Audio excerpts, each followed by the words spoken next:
پس چند نوع دعا داریم؟ 3 نوع.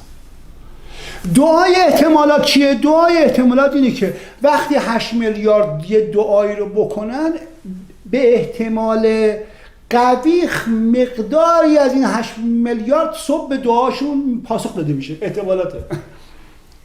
هرچند ما احتمالات نداریم، جهان هستی در یک ردیفی قرار گرفته. وقتی من توپو میزنم این احتمالات نیست که توپ من به این میخوره یا به اون میخوره. یکی دیدی که الان در بیلیارد هیچ که احتمالات حرف نمیزنه، میگن استاد زدن باش و فیزیک بلد باش، تق میزنی اون میفته.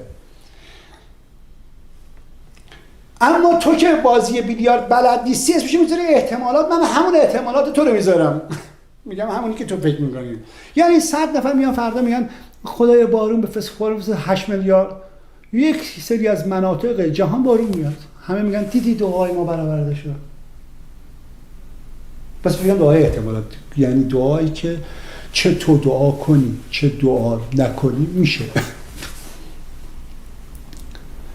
ولی چون خیلی نکتهش کجاست؟ نکتهش اینجاست که وقتی که یک گروهی دستشون میزنن اینطوری انرژی میدن به ننشون، 4 تاشو انرژی میدن دیگه. 4 تاشو انرژیشو میگیره، انگار انرژی دادم، اون سر خوب میشه دیگه.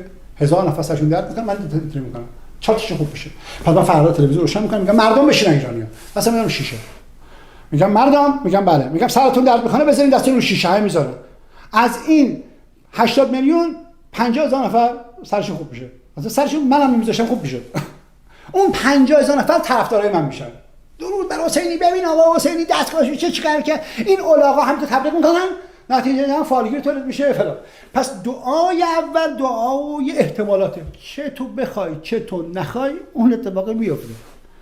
و به یک گروهی این توپ‌های جهان هستی داره به هم میخوره، خلاصه سولاخ اون مشخصه، توپی هم که اونجا میخوره بهش مشخصه، اون توپه عده ایرانیان یا خارجیان یا ایتالیان با اونا میخوره، اون توپ خلاصه میفته، یه توپ خلاصه میفته اون تو دیگه. دعای دوم دعای اتصالات. پس اولین دعای احتمالا یه دعا میکنن برآورده میشه، بعضی فرن که خدا کمکشون کرده که خدا هیچ کمک نمیکنه. روزگار همین و در اینجا ما میشیم آتئیست دیگه. خداش کاری کرده، خوب نشستون به خدا. اگه این چند درصد رو چیز کرده پس چرا اون عمل نکرده و خدا میشه زیر سوال؟ نه اون چه کاری داره؟ تو روزگار توپ زده دیگه، تق زده توپو، میدونه، اون میدونه خدا توپ میخوره به چی، چون فرمولش بلده، بیلیارد باز دیگه، تق زده میدونه 18 میفته. همه این توپا دارن دعا میکنن 18 میفته. دیدید برآورده شد قربان؟ دیدید؟ نه.